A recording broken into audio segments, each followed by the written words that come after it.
respondeu dizendo que não tinha mais interesse em emprestar o jogador, que tinha mudado de ideia. Aí nós fizemos uma proposta de compra do jogador, uma proposta de compra de 50% dos direitos, mantendo o Atlético com 50%. Fiz uma proposta de 1.750.000 euros, também parcelado em várias vezes, porque é o que a gente pode fazer, ou seja, diluído em meses e meses para que o Fluminense possa cumprir. O clube nos respondeu que não tinha interesse em também vender o jogador. E aí, obviamente, eu até falei para vocês aqui no coletivo, estou em contato com o jogador diariamente, e aí vou aqui fazer um registro, uma defesa do atleta e do próprio empresário, que é o Deco. Em todo momento havia o interesse do atleta em ficar aqui. E o Deco também fez de tudo e trabalhou bastante para que o jogador pudesse seguir conosco aqui no Fluminense. Diria para vocês que até o momento não tem nada definido. Eu fiz um aumento nessa proposta, também parcelado, para ver se o Atlético entendia que a minha vontade de ter o jogador era muito grande. O Atlético me respondeu novamente que não tem interesse em vender o jogador, nem para o Fluminense, nem para nenhum clube do Brasil. Vender. Ok? E que tinha recebido uma proposta muito alta de um clube da Europa, de 12 milhões de euros. Reforçou essa situação. O jogador não quer voltar a jogar na Europa nesse momento, porque quer jogar na seleção brasileira, né? E aí, a última informação que eu recebi de maneira muito transparente também do atleta e do próprio Deco, é que o jogador estaria encaminhando a ida dele para o Grêmio porque o Atlético de Madrid tem interesse em um jogador do Grêmio específico e o Grêmio estaria dando a opção de compra desse jogador em troca do empréstimo do Caio Henrique. Obviamente que, como um presidente de clube que quer negociar, quer tentar manter o atleta aqui, eu fiz uma nova proposta seguinte: olha, eu posso abrir o leque também, eu tenho jogadores que interessam na Europa aqui. Se ele quiser ter alguma preferência de comprar algum jogador do Fluminense para emprestar o Caio aqui, eu aceito começar a conversar nesse sentido. Eles disseram que não, porque eles têm um objetivo único lá de um jogador do Grêmio. Eu não sei qual é, mas acho que talvez seja o Everton Cebolinha. Então essa é a situação do Caio Henrique. Então, a princípio, o Caio não fica por isso. A gente fez todo o esforço, até de um valor que para o Fluminense mesmo parcelado seria pesado, mas eu não vou sair da minha linha, da minha programação de gastos, seja com questão salarial, seja com questão de compra. Até para deixar o torcedor ainda mais tranquilo, quando eu não realizo uma operação dessa de compra, obviamente que eu pego esse dinheiro e imagino que eu possa jogar ele, por exemplo, para dentro da parte salarial. Aí me dá uma concorrência melhor para buscar um jogador e de repente ganhar uma concorrência para a contratação do jogador. No caso do Alan. Não, olha só. Eu disse ao Caio que se houver alguma reviravolta, o Fluminense no Brasil continua sendo o clube que gostaria de contar com ele.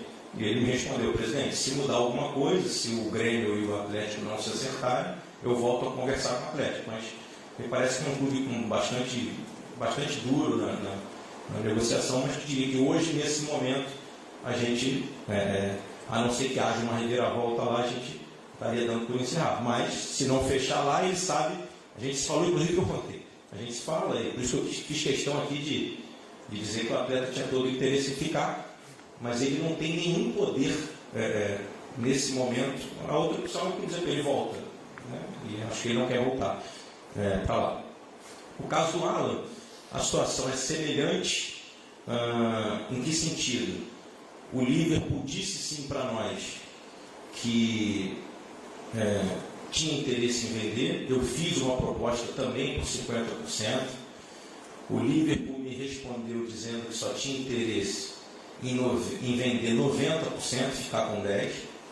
Eu fiz uma proposta pelos 90% e o Liverpool me respondeu que eu poderia, isso tudo está em documento, viu? Obviamente, e o Liverpool me respondeu dizendo que eu poderia parcelar em 24 vezes. Imagine vocês, né? A que ponto nós chegamos. Os clubes da Europa compram jogadores do Brasil parcelado, mas eu tenho dificuldade de comprar um jogador parcelado da Europa, né? E aí eu fiz a proposta. Um dia depois da proposta em 24 vezes, o Liverpool falou: chegou um outro clube para pagar à vista, eu não quero mais vender em 24 vezes. Eu aí fiz o quê? Aumentei o valor da proposta e empatei a proposta com o que ele tem à vista e propus um parcelamento dentro de 20 meses, mas em parcelas maiores. Ele me respondeu: não quero porque eu tenho à vista. E o jogador sempre também manifestando a vontade de seguir no Fluminense, dizendo a eles: eu quero seguir no Fluminense. Eu aí fiz uma nova proposta aumentando o valor, ou seja, global, pelos mesmos 90%, e propondo, assim, já que eu estou aumentando o valor geral, eu quero manter o parcelamento. A última proposta que a gente fez ontem, ainda não obtive resposta. Foi uma proposta, repito, com aumento, aumentei em 20% a proposta, em termos de valores globais, mas sempre diluída também. Nós estamos, para vocês não tem por que não falar, eu trabalho com transparência, estamos falando em algo em torno de 3 bilhões de euros. Imagina, e aí por isso eu disse aquela frase naquele dia, porque se eu deixasse 3 meses de salário atrasado, eu tinha dinheiro para comprar o jogador à vista, mas eu tinha 3 meses de salário atrasado. Eu perderia os outros jogadores da justiça. Então, como eu optei em pagar os salários, obviamente, depois comprar jogadores, as minhas propostas, e acho sinceramente que estou fazendo propostas excelentes dentro do mercado brasileiro, dentro das condições do Fluminense. Eu só não tenho como propor pegar o dinheiro e pagar à vista na semana que vem, simplesmente porque não existe o dinheiro. Fisicamente a gente não tem no caixa.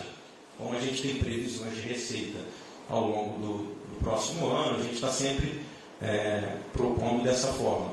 O Alan a gente ainda está na disputa, isso vem se arrastando por quase um mês, e você vê o quanto a gente está lutando, porque a gente está lutando há um mês pelo jogador para tentar que ele fique aqui. Então é isso em relação a esses 2 jogadores, é isso. Mas alguns jogadores vocês sabem que já ficaram, como o Gilberto, o Nino, há uma negociação para alguns outros jogadores, alguns jogadores já estão no elenco, e nós temos, diria para vocês aí, que umas 5 ou 6 contratações já bem encaminhadas. Aí é uma outra situação, assim, eu tenho uma filosofia de só falar de jogador na hora que assina o contrato e apresenta, justamente que podem haver reviravoltas, sempre. Os jogadores precisam fazer exame médico, estavam todos de férias. Então a CBF não está registrando o contrato, porque ela reabriu hoje. Então toda essa paralisação do mercado, ela também não é só porque tem a questão da falta de dinheiro de todo mundo, quase. É porque também você não pode registrar jogador, não pode assinar contrato, não pode botar no bid, não pode nada. Então você apenas faz o que a gente tem feito, que são pré-contratos, só para vocês saberem, temos já pré-contratos com alguns jogadores que a gente vai anunciar dentro em breve. E aí a hora de formalizar, porque você imagina, são jogadores que estão fora do Rio de Janeiro, tem que fazer exame médico, não fizeram. Então o pré-contrato sempre está condicionado ao seguinte: olha, eu assino o pré-contrato, faço exame médico, passou o exame médico, assina, não passou, não assina. Então a gente não anuncia os jogadores por isso. E o que acontece é que, até com o advento das redes sociais, as pessoas passam o dia inteiro plantando notícias e mentiras, como por exemplo de que eu estaria reunido ontem com um representante do Fred no Rio de Janeiro. Isso não procede, é uma mentira. O Fred está se apresentando hoje no Cruzeiro, não estive com ele, se eu tivesse eu falaria, como outras notícias que vêm saindo, uma série de situações, não temos nada acertado, não conversamos nada sobre isso. Já repeti aqui 300 vezes, é óbvio que tem interesse um dia em repatriar o Fred, todo mundo sabe disso, só que eu não trabalho com especulação e com mentira, eu trabalho com a verdade. Eu acho que é essa credibilidade que faz que as pessoas acreditem na gente e no trabalho que a gente está tentando fazer aqui. Então, assim, estamos buscando, sim, que as pessoas sempre perguntam, jogadores do mercado sul-americano, tem boas coisas encaminhadas também. Lá invertido, eu sempre digo quando me perguntam, no mercado sul-americano os salários não são tão altos, mas as compras também são altas porque eles atraem muito o mercado europeu. Então, como o mercado europeu compra muito jogador na América do Sul, o valor das compras acaba aumentando e a gente sempre tem que concorrer, e sigo fazendo as minhas propostas dentro daquilo que o Fluminense poderá arcar com enorme dificuldade em razão da situação que a gente encontrou aqui. Mas eu posso garantir à nossa torcida e a todos vocês que nós vamos ter um time muito competitivo, muito bom, dentro da nossa realidade, mas nós vamos ter um time excelente, pode ter certeza disso. Mário, boa tarde. Você acabou falando do Alan, do Caio Henrique. Gostaria que você falasse um pouquinho do Evanilson, a situação, como é que se encontra. Da participação do Odair nesse momento, do planejamento para o elenco, e também dos jogadores que têm contrato com o Fluminense estariam retornando, né? O caso do Euela, do Reginaldo, Matheus Alessandro também, o próprio Robinho. Queria que você comentasse a respeito desses nomes, por favor. Vamos lá. Com relação ao Odair, não sei para qual de vocês eu falei, eu fiquei 6 dias fora do Rio com a minha família no período do Natal. A montagem do elenco, obviamente, passa pelo diretor executivo, pelo treinador, pela comissão técnica. Eles fizeram reuniões ao longo desses dias, onde eles decidiram nomes, obviamente que tem o meu crivo final ou não, sou quem assino, mas tudo está sendo tocado pelo diretor executivo, pelo treinador e pela comissão técnica. E aí, na minha volta, como eu falei para vocês, eu voltei antes do Réveillon, justamente para poder acelerar o processo. E fizemos uma reunião dia 30, fizemos uma reunião dia 2, hoje é segunda, fizemos uma reunião sábado. Digo sempre reuniões, são reuniões longas de 4, 5, 6 horas, a gente discute nomes onde surge a oportunidade, né? E a participação do Odair é de 100%. Jogadores que, como acho que já falei isso para vocês, apresentados pelo nosso departamento de scout e outros do scout que ele próprio tinha, jogadores que ele gostaria de contar. E aí a gente sempre trabalha dessa forma. Assim, as primeiras opções são jogadores que estão em término de contrato, jogadores que os clubes querem emprestar, jogadores que os clubes aceitam pagar parte do salário, jogadores que não têm valor de compra. E aí a gente vai sempre tentando, primeiro dentro das nossas possibilidades. E quando a gente não consegue, a gente aí faz um esforço, faz um sacrifício maior para tentar buscar outros jogadores, até mesmo comprando, como eu acabei de confessar para vocês aqui. Estamos com algumas propostas de compra parcelada, mas estamos tentando comprar jogadores, sim. Né? Com relação ao Evanilson,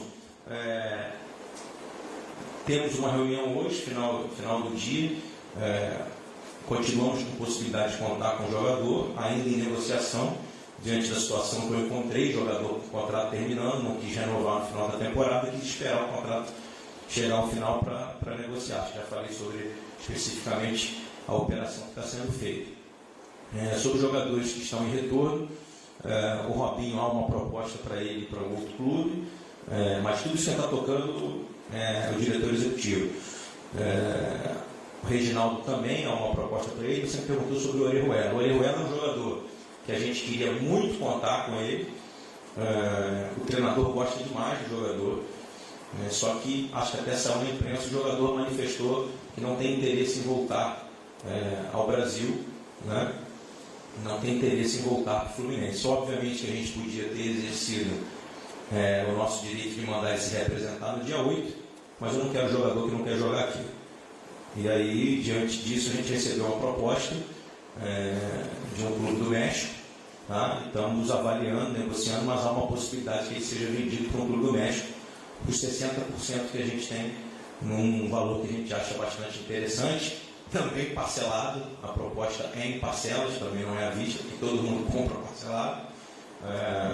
Então a tendência é que ele seja vendido realmente. Se a operação não se concretizar, ele vai ter que voltar porque ele é jogador do Fluminense. Mas a tendência é que se concretize. Mário, boa temporada. Obrigado. Sentir que as entradas vão aumentar. Elas já existem desde os 16 anos, começando a ficar branco. Mas esse ano, que você falou, ficamos preocupados aí com esse teu breve relato.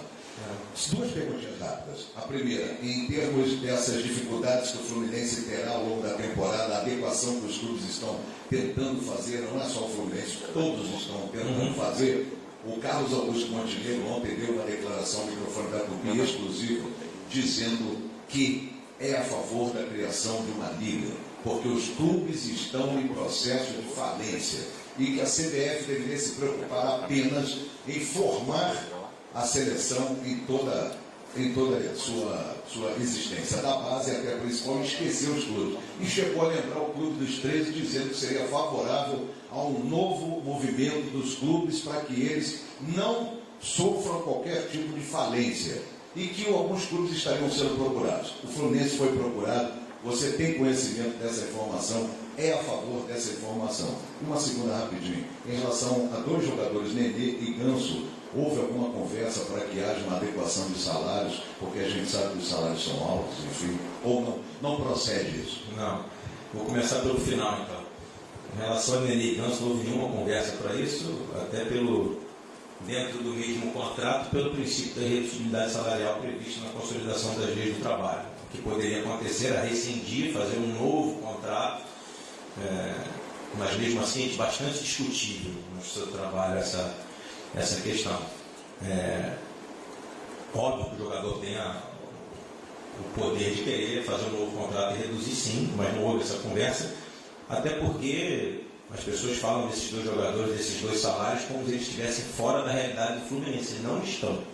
Tá? Eu diria para você que o salário dos dois jogadores juntos não é nem 20% da nossa folha. Como eu vejo outros clubes aí, tem jogadores que custam 50% da folha, 40% da folha. Os dois juntos não custam isso, com encargos. Então, não sei por que se fala tanto do salário desses dois jogadores.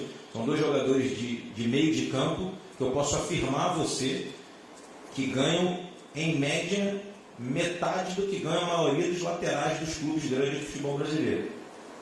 Só para você entender a discussão de salário que eu estou falando. Tá? A gente foi buscar o jogador de um lateral aí que ganha 2 vezes o que ganha o Ganso. Então as pessoas acham que o salário do Ganso do Nenê é estratosférico, mas não é. Está bem dentro da nossa realidade e da realidade do futebol brasileiro.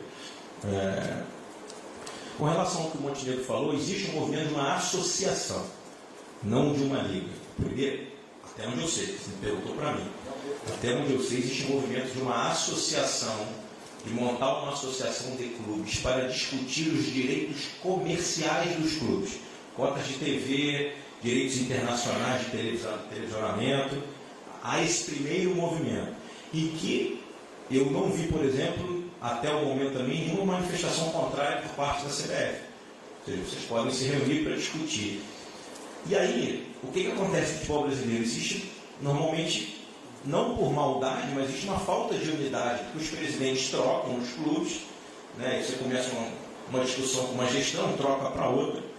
E alguns presidentes, por exemplo, de clubes acham que o campeonato pode continuar sendo administrado pela CBF, a gente pode ter associação de clubes para discutir os direitos comerciais. Outros já acham que tem que ter uma liga e a CBF só tocar a seleção brasileira. Esse debate ainda é embrionário. O que era o Clube dos 13? O Clube dos 13 era quem discutia os direitos comerciais em bloco. Enquanto você discute em bloco e não individualmente, os clubes de menos força financeira acabam tendo uma vantagem, porque você discute em bloco, vai junto com quem tem mais força naquele momento. Se você vai discutir individualmente, você já encontra um pouco mais de dificuldade. Então existe sim esse debate. Eu jamais me colocaria contra algo que para melhorar os clubes, jamais, né? Mas acho que é uma discussão ainda embrionária, porque ainda há muito. A gente tem debatido, inclusive a própria CBF tem aberto para nós. Não sei se vocês sabem, existe uma coisa chamada Conselho Nacional de Clubes lá, que hoje é até presidido pelo Campeiro, presidente do Vasco. A gente utiliza, inclusive, a própria sede da CBF, muitas vezes para fazer essas reuniões sem a participação da CBF.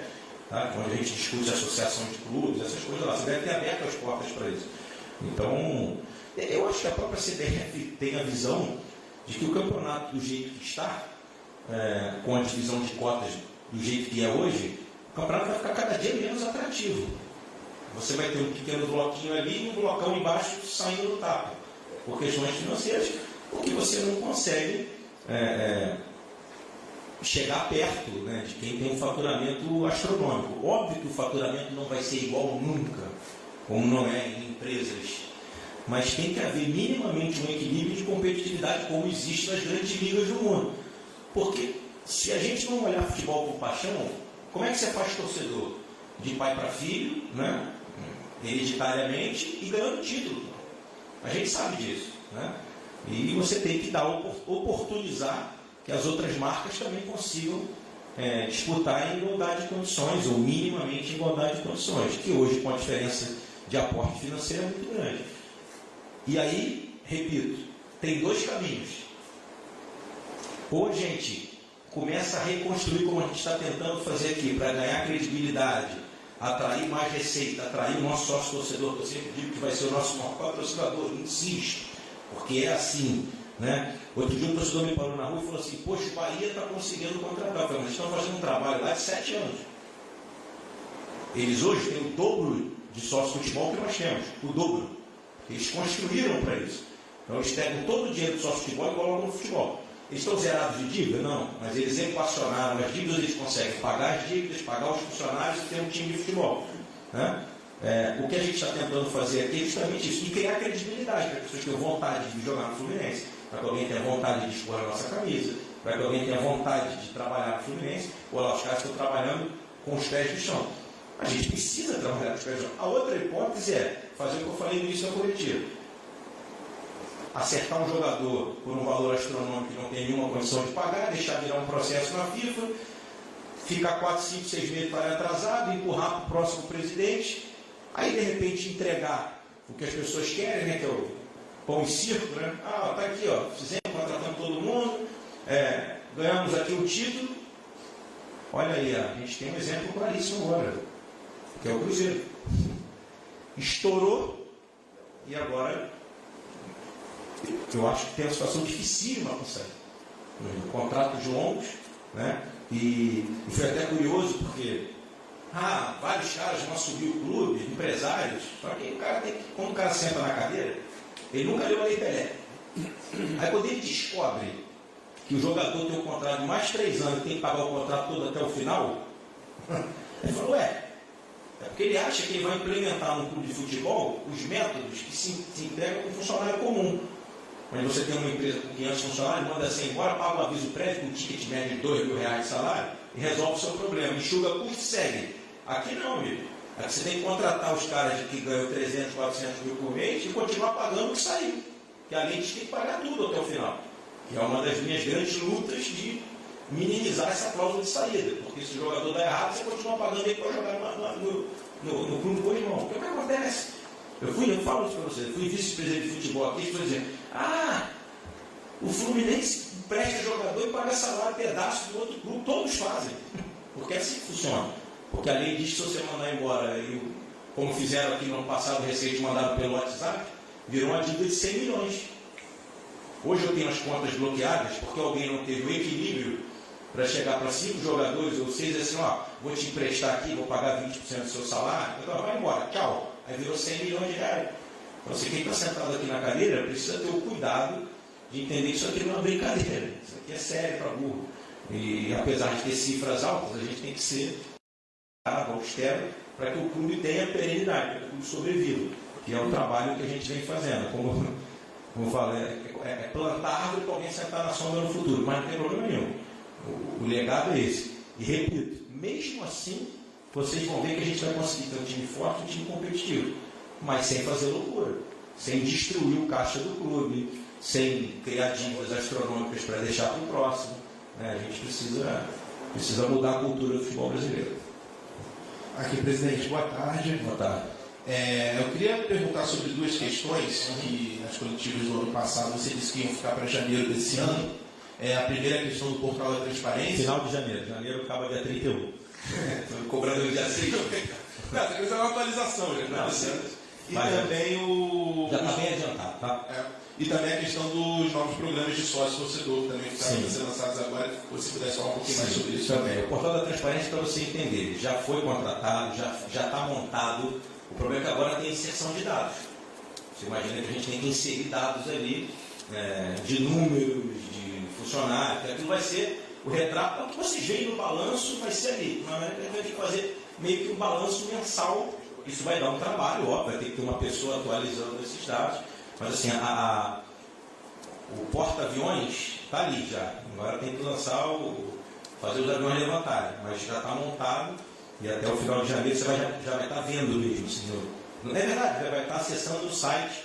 Entendeu? Aí tem uma questão toda de tecnologia, de ajeitar para dentro do site, como é que vai ficar, para não ficar muito pesado. Porque sabe como é que é? A gente vai na correria, bota, o sócio entra lá, acessa e não carrega. Vai dizer, botou, mas não dá para ver. Então assim, tudo isso a gente tem que ter funcionalidade. E o plano de sócio também. A gente vem desenvolvendo, a gente tem semana que vem uma rodada de reuniões. O porta-aviões também está montado, que eu acho que já falei para vocês aqui, que é o CRM. Nós hoje temos 250 mil tricolores cadastrados.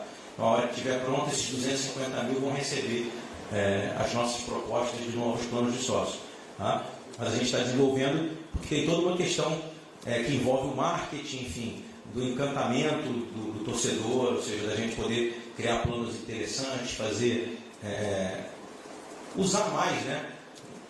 Vou contar uma coisa para vocês, mas nos últimos 2, 3 anos o Fluminense só usou 30% das inserções que tinha para usar na televisão, unicamente por falta de conteúdo, ou seja, não produziu conteúdo. Ele tem lá no contrato que ele pode utilizar X minutos nos intervalos dos jogos, durante a semana, e usou 30%. Então, assim, obviamente não por incompetência dos profissionais, mas sim por falta de estrutura. Que é uma coisa que eu sempre falo. Uma coisa é corte de custo, a outra é investimento. Marketing, Flu TV, comunicação, tudo isso a gente vai investir mais agora. Por quê? Porque é a maneira que eu falo com o meu torcedor. Então não adianta eu cobrar do meu jornalista, do meu assessor de imprensa interna, que ele produza conteúdo sobre a estrutura de europeu. Toma essa câmera aqui e corre atrás. Não tem nem uma sala para o cara trabalhar. Então a gente tem que estruturar o clube, e todo mundo sabe que nesses primeiros 6 meses a gente atuou em contenção de problemas. Ou seja, pegamos uma nau cheia de água e fomos tentando tirar com os baldes e conseguimos. Agora chegou a hora da gente planejar. Né? Na verdade, em tese, se a eleição tivesse transcorrido estatutariamente pelo que é o normal, eu estaria assumindo o clube hoje. Né? Então a gente tem 3 anos aí para poder reestruturar a instituição. Presidente, boa tarde, tudo bem? Tudo. O senhor poderia falar a respeito de patrocínio Master para o Fluminense nesse ano de 2020? Sim, ainda na mesma situação do ano passado. Algumas empresas procuraram em dezembro, tenho conversas marcadas com algumas para janeiro, inclusive uma fechei uma conversa hoje, que vou ter até o final da semana, mas no momento todas com valores que eu continuo achando que não são valores que condizem com a marca do Fluminense e com a nossa camisa. E como eu já falei para vocês, eu tenho outros patrocinadores hoje na camisa que não são Master e que estão pagando as propriedades no valor que elas valem. Então, se eu reduzir demais o valor do Master só para dizer que eu tenho Master, eu vou prejudicar quem está me ajudando. Se chegar num momento em que eu entender que o mercado baixou a tal nível, a primeira coisa que eu vou fazer é conversar com quem já está na minha camisa e perguntar se não quer ser meu Master. Porque eu oportunizo quem já está me ajudando. Né? Senão, a gente volta para o mercado e aí vai ter que baixar o valor. Mas eu acho que os valores que estão propondo a gente são valores muito, muito baixos dentro da realidade que o clube precisa faturar. Por isso que eu insisto. Para vocês eu posso falar, as ofertas são de 6 milhões de reais ano, às vezes 5 milhões de reais ano, você divide por 12 meses e vê quanto é que dá. Né? Um valor mensal. Né? Então, assim, o nosso sonho são no mínimo 10 milhões de reais ano, ou 12 milhões de reais ano. Mas é muito alto nesse momento para o que o mercado paga. Tá? Então, se você fizer uma conta básica, se você botar mais 10 mil sócios de futebol, você vai botar muito mais do que isso no caixa do clube mensalmente. Então, eu sigo insistindo que o patrocínio Master é muito mais uma questão de posicionamento de marca, e muito mais uma questão a nossa camisa não tem a marca. Sim, ela pode ter uma marca. Eu quero que ela tenha uma marca, ela vai ter uma marca. Só que ela precisa ter uma marca condizente com o tamanho da marca do Fluminense. Os valores que são apresentados para nós até o momento, eu acredito que com a plataforma que a gente montou, ou seja, que na hora em que a gente apresentar nas novas conversas, que a gente tem 250 mil clientes cadastrados, eu acho que isso vai facilitar muito para que o cara entenda que não vai só botar dinheiro e expor a marca, ele vai ter uma via de 2 mãos e ele vai poder ter acesso a esse cadastro. Então, qualquer empresa que tenha interesse em conhecer 250 mil novos clientes, e esse número eu falo 250 porque ele é o número real hoje, ele pode ser 500, ele pode ser 600, e nós temos mais de 5 milhões de torcedores. O trabalho continua de montar a plataforma, ele não vai parar. Isso até para vocês entenderem, a plataforma estando montada, ele oscila. Sim, eu posso lançar o plano que eu quiser em cima da plataforma, eu posso criar coisas novas, eu posso trazer patrocinadores novos, eu posso fazer patrocinadores que variam na camisa. Esse sistema que a gente montou é muito interessante nesse sentido. Mas hoje a situação de realidade é essa. Eu acho até que já foi falado isso no final do ano passado, eu queria saber se houve alguma atualização, e você falasse de novo. Qual é a previsão de tamanho desse elenco para 2020? Tamanho e quantidade de jogadores? Porque saíram 11 nessa situação do Caio Henrique, que está praticamente encerrada, o Alan não se sai. você falou em 5 ou 6 contratações bem adiantadas. Sim.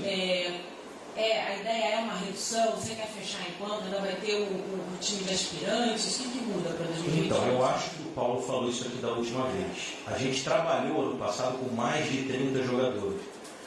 No elenco, até para não haver ruído depois. A ideia do Sub-23 aqui, treinando no campo que está sendo pronto aqui, é justamente para isso. O treinador quer trabalhar no dia a dia com 25 jogadores. Ok? Isso, 25 jogadores. Por quê? Porque ano passado, isso é o grande problema que os clubes enfrentam no futebol brasileiro. Eu sempre falo, a gente discute muito jogo, discute pênalti, cobrança de escanteio, mas não discute a estrutura do futebol brasileiro. O grande problema é que hoje, com a questão de muita gente para o banco, os 7 ou 8 que ficam aqui treinando, que não são nem relacionados, se desestimulam num nível absurdo.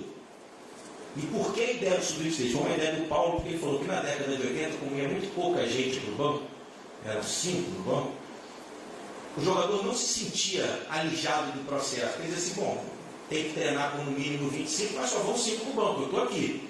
Hoje, como vai muita gente para o banco, esses 7, 8, e a gente via aqui, você dá treino com 24, 25, 22, aí ficam 7, 8, 9, fazendo campo reduzido, sem nenhuma perspectiva às vezes.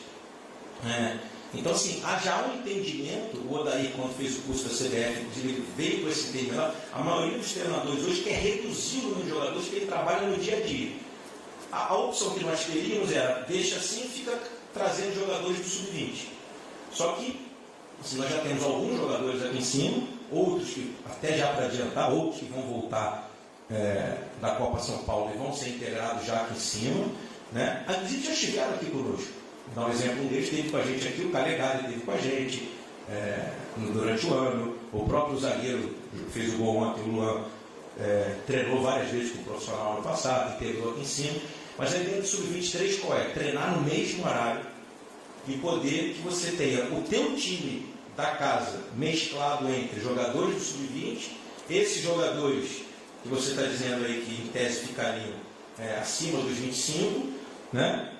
E também para a recuperação de jogadores com mais de 23, porque a regra possivelmente vai ser do campeonato sub-23 poder ter 5 jogadores acima de 23 anos. Então, vai estar todo mundo aqui no CT trabalhando juntos, vai ter uma equipe trabalhando com 25, né? E uma outra trabalhando com 20, 22, que é o que o Marcão vai estar trabalhando ali no dia a dia, o sub-23. E ambas híbridas, né? Porque você vai ter um total de 45 jogadores mais ou menos, 47 jogadores, onde vai estar cortado no meio e você vai puxar daqui ali, está treinando ali o sub-23, machucou um lateral, puxa daqui, já está organizado dessa forma. O que a gente disse na coletiva que não vai haver custo extra? Justamente por isso. Eu estou tirando 10 jogadores do elenco que estava aqui, estou jogando no sub-23 e estou subindo a minha base. Então eu vou ter 2 times de futebol treinando no centro de treinamento, mas o dia a dia o treinador quer trabalhar com 25 justamente para não desestimular esses atletas. Então, se você for fazer uma conta matemática, saíram 11, vão chegar 8. Você não vai conseguir chegar, vai ficar faltando jogador. Não vai, até porque a gente vai utilizar também jogadores da casa. Entendeu? Mário, queria que você falasse... Deixa eu só concluir essa resposta dela. E aí, uma outra questão que as pessoas não colocam, eu vi alguns comentários, sobe 5 jogadores na copinha já, e aí resolve o problema. As pessoas entendem. Eu não dou pitaco em empresa que trabalha dentro de navio. Nunca fui, pô. Os caras nunca estiveram aqui dentro, não sabem nem o que estão falando. Entendeu? Aí eu incluo todo mundo, não sabe o que estou falando. Jogadores que vão voltar da copinha vão ter férias, pô. Porque não tiveram por causa da copinha. Eles já são jogadores profissionais de contrato. A lei diz que ele tem que ter um mês de férias. Entendeu? Aí um cidadão que nunca entrou no clube de futebol, ou acha que entrou, fala, não, isso é simples. Não é simples. Eu tenho jogadores que vão ser convocados, já tem um jogador que é um zagueiro convocado na seleção peruana, que eu não conto com ele, que é o Nino, na representação. Então, quando a gente contrata jogadores, que a gente está buscando outras oportunidades, é porque aqui não tem ninguém responsável, não. A gente acompanha todos os dias, a gente sabe o que está acontecendo. Então, assim, eu acho que vocês devem saber que o nosso maior rival vai disputar o Campeonato Carioca com o time de meninos dele, porque o treinador, que é o mês de férias, não é preparado. É É isso, são 60 dias lá. Aí eu não vejo ninguém criticar. Pô, que absurdo. Então assim, a gente vai ter 10 dias de treinamento aqui, com um jogador que já está fora da seleção pré-olímpica, com jogadores que vêm de contusão, com jogadores que estão chegando, vão ter que se adaptar, todo mundo de férias, certamente todo mundo sem treino. Né? E aí, além de tudo, se o Fluminense for a final da Copinha, o que a gente quer muito, que vá e seja campeão, eu tenho mais um mês sem esses jogadores. Os jogadores têm que tirar férias. Entende? Então não é assim. Ah, vai lá, puxa 5. Aí vem aqui o seu trabalho e notifica. Como é que o cara não tira férias?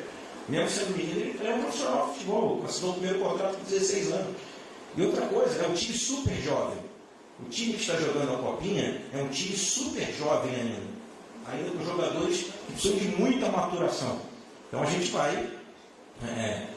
Alguns já vieram e já voltaram, outros vieram e ficaram, como é o caso do Miguel, por exemplo, que já está aqui, né, como foi o caso do João Pedro, do Marcos Paulo, e a gente vai trabalhar com no mínimo 30 jogadores, 30% de jogadores da casa, que é inclusive um projeto meu de gestão, quando eu digo isso, englobando também o Sub-23. Se você for colocar o Sub-23, vai até dar mais do que 30%. Mas a tendência é que a gente trabalhe sempre em média com 20% a 30% dos jogadores da casa no elenco profissional. Desculpa, João. O Marco, queria que você falasse sobre as questões aí do Yuri, né, que você não citou ele ainda, e sim, sobre a rescisão do Lucão, se de fato vai rescindir mesmo, está indo para o Goiás, como é que está a situação desses dois atletas e se puder também, como você disse, tem 5 a 6 jogadores com pré-contrato, a gente sabe que o Felipe Cardoso já fez exames médicos, o Iago Felipe e o Caio Paulista se encontram nessa mesma situação do Felipe Cardoso? Sim, o Iago e o Caio também, mas ainda não concluídas as negociações, mas são jogadores que a gente até falou, né? E o Felipe Cardoso também, o Yuri ficou no Fluminense, ele acabou vindo gratuitamente, foi liberado sem nenhum pagamento para nós, a gente ficou com 50%, o Santos ficou com um pedaço, o Dax com outro. Tá? Foi um jogador que veio sem custo, só pelo salário, mas passa a ser jogador do Fluminense em definitivo e sem custo de aquisição. Tá? E com relação ao Lucão, como eu falei para vocês, quem tem tocado todas as operações é a diretoria executiva. Né? Estou aqui hoje apenas para atualizar vocês o trabalho que está acontecendo, porque estão em reunião nesse momento lá. Ele, treinador, enfim. E com relação ao Lucão, a última informação que eu tive até ontem era de que ele estava se encaminhando para ir para outro clube, realmente rescindindo com a gente. E possivelmente o destino dele seria um outro clube da primeira divisão. Boa tarde, Maia. Felipe, tudo bem? Tudo aí, você também. Você Fluminense para a gente também. Sobre a Umbro, se já está tudo andando certinho, se a previsão é exata de datas, e se você poderia abrir algum detalhe, quais vantagens com relação aos contratos anteriores do Fluminense, e outro sobre o Wellington Silva, que o Odair trabalhou com ele no Inter, é um jogador que gosta de pertence ao Fluminense, né, mas estaria fechado até o fim de contrato, se há alguma possibilidade de ele voltar. Sim, uma ótima pergunta. Com relação ao Umbro, acho que a gente já anunciou para vocês que a gente fechou com a Umbro, e a tendência, quando eu digo tendência, é o que está lá no contrato, é março, né? A Umbro a gente já começa a jogar de Umbro em março, porque eles precisavam de um tempo para produzir os uniformes. A grande vantagem de assinar com a Umbro, além de ser uma grande marca, né, uma marca de ótima qualidade, uma grande marca internacional, é que a Umbro tem uma capacidade de distribuição muito boa. Eu acho que já falei isso para vocês aqui. E o que eu senti que o nosso torcedor, até mesmo em campanha, o que mais reclamava com relação ao material esportivo não era nem qualidade e nem a beleza, até porque para fazer uma camisa do Fluminense que não seja bonita é difícil, né? Porque a nossa camisa é a camisa mais bonita do mundo. Então, para o cara errar, tem que querer caprichar muito. Então, nunca ninguém reclamou sobre beleza e nem sobre a qualidade do material, até porque a qualidade hoje ela é todo muito parecida, assim, é tudo muito parecido. O que eu sempre ouvi de reclamação é distribuição. Presidente, porra, na época eu era candidato, né, agora como presidente, camisa não chega, eu quero comprar camisa no Espírito Santo, não consigo, eu quero comprar camisa em São Paulo, não consigo.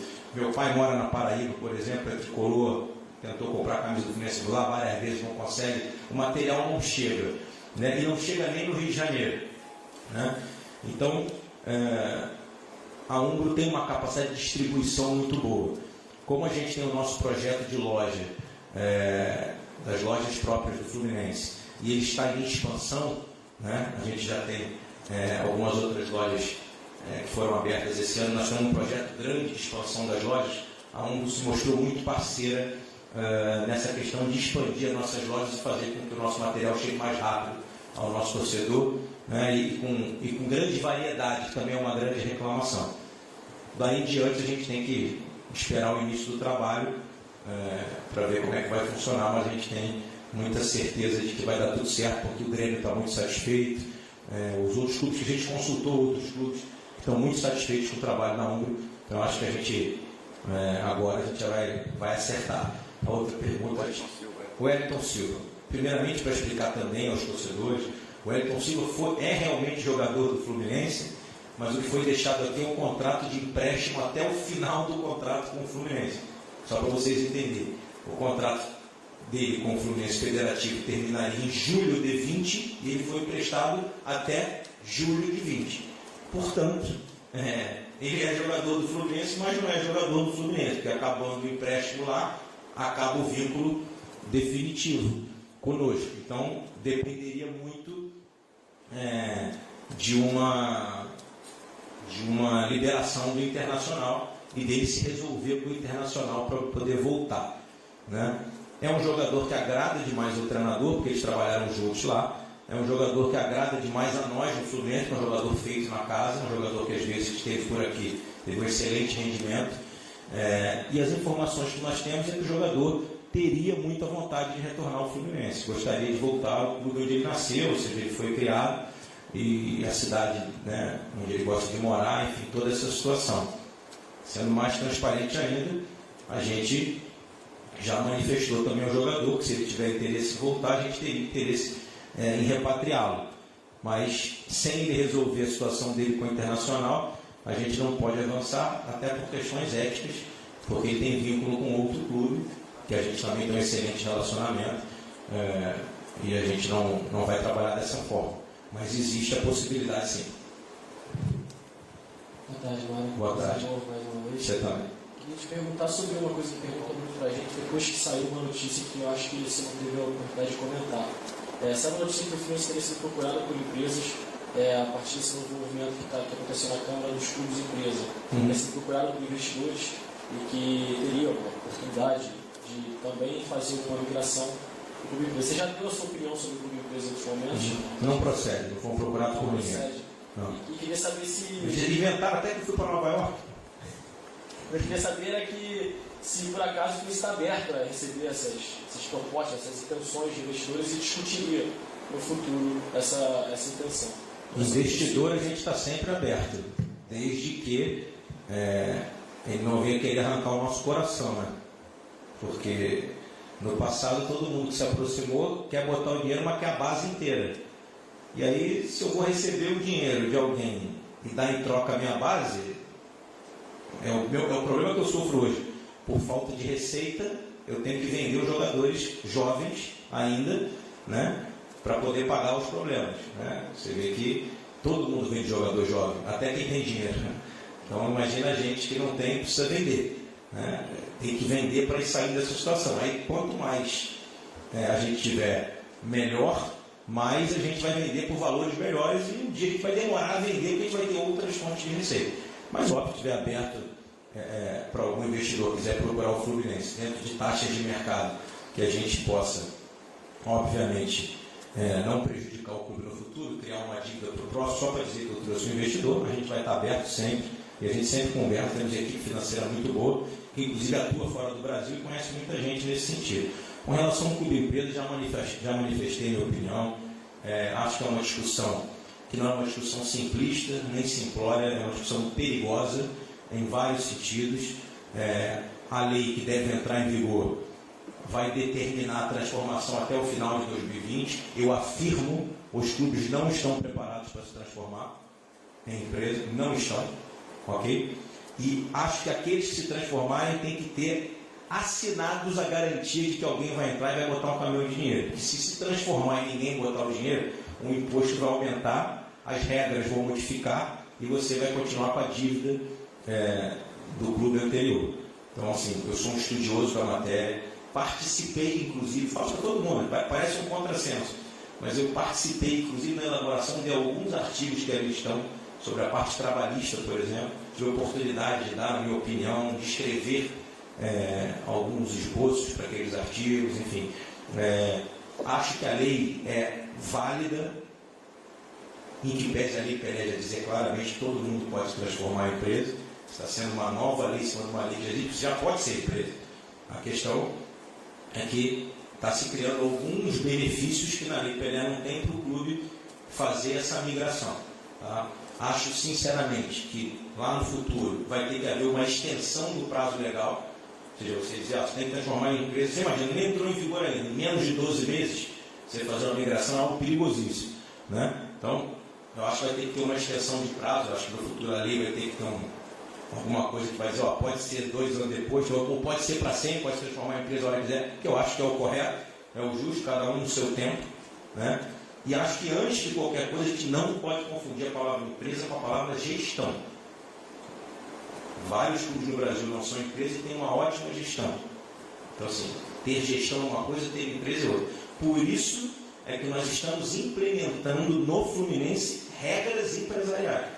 Comitê de compliance, governança corporativa, portal da transparência, tentando minimamente manter as coisas em dia, ter austeridade, manter uma folha condizente com aquilo que a gente pode pagar nesse momento. Isso já é uma cultura para alguém olhar de fora e falar, vou botar dinheiro naquele clube ali. Os caras ali trabalham sério, não vão torrar o meu dinheiro a qualquer preço. Mas o resto, dizer que vai virar a chave, ponto final, eu posso garantir a você que assim que a lei entrar em vigor, talvez 15% ou 20% dos clubes de Série A e B do Brasil se transformem imediatamente em empresa. O resto não vai virar. Eu posso garantir isso a você. Porque o meu grande debate sobre esse tema é, antes de se transformar em empresa, antes de ter a lei para transformar em empresa, você tinha que modificar uma série de outras coisas que não serão modificadas. Então nós vamos seguir tendo uma baita de uma colcha de retalho. E aí nenhum investidor, a hora que olhar que existe aqui no Brasil, e que são poucos lugares do mundo que tem uma regra trabalhista que também engloba um jogador de futebol, porque as pessoas não falam. Eu não consigo entender isso. A gente não pode comparar lugares diferentes com legislações diferentes. Entende? Assim, vou dar um exemplo meu, assim, familiar. A minha mulher morou 9 anos nos Estados Unidos. E lá você chega e quer ganhar quanto? X. Ela tinha um contrato de trabalho. Um contrato entre ela e o patrão. O cara combinou que era X mil dólares por mês, pagava e tchau, acabava 12 vezes, muito obrigado, um abraço. Assim, quando ela voltou, que ela foi muito jovem, ela não entendia como é que tem fundo de garantia, tem 13º, ela não tinha nada disso. Aquela cultura lá é uma. Então, assim, então você não pode comparar um cara que bota dinheiro na MLS com um cara que bota dinheiro no Brasil. A gente tem que falar com a questão do due diligence. O cara vai vir aqui e vai olhar, como é que é brasileiro? Ó, aqui tem 8.455 normas tributárias, hein, meu amigo? O imposto que paga no Rio é diferente de São Paulo, que paga em Curitiba é diferente de Goiás. Opa! Aí o cara vai puxar o freio de mão. Por que as pessoas vão vir aqui botar dinheiro?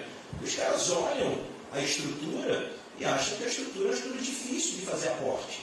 Então, a minha é uma luta minha, mas assim, a minha discussão, o meu debate é por que a gente primeiro não acerta outras coisas para depois a gente fazer a migração? Porque aí migrou. Não mudou o entorno, não chegou o dinheiro, morreu. Não tive uma testa. Entende? É simples, assim, não tem muito. A gente aqui adora novidade, né? O brasileiro gosta de modinha. Tem uma modinha agora. A modinha é essa, a modinha é aquela.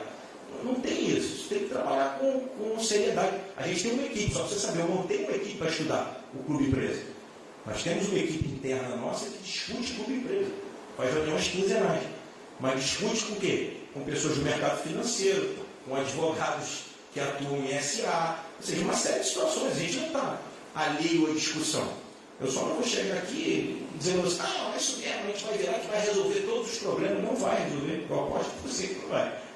Vocês vão ver que não vai resolver os problemas. É isso, gente. Obrigado a todos. Boa tarde.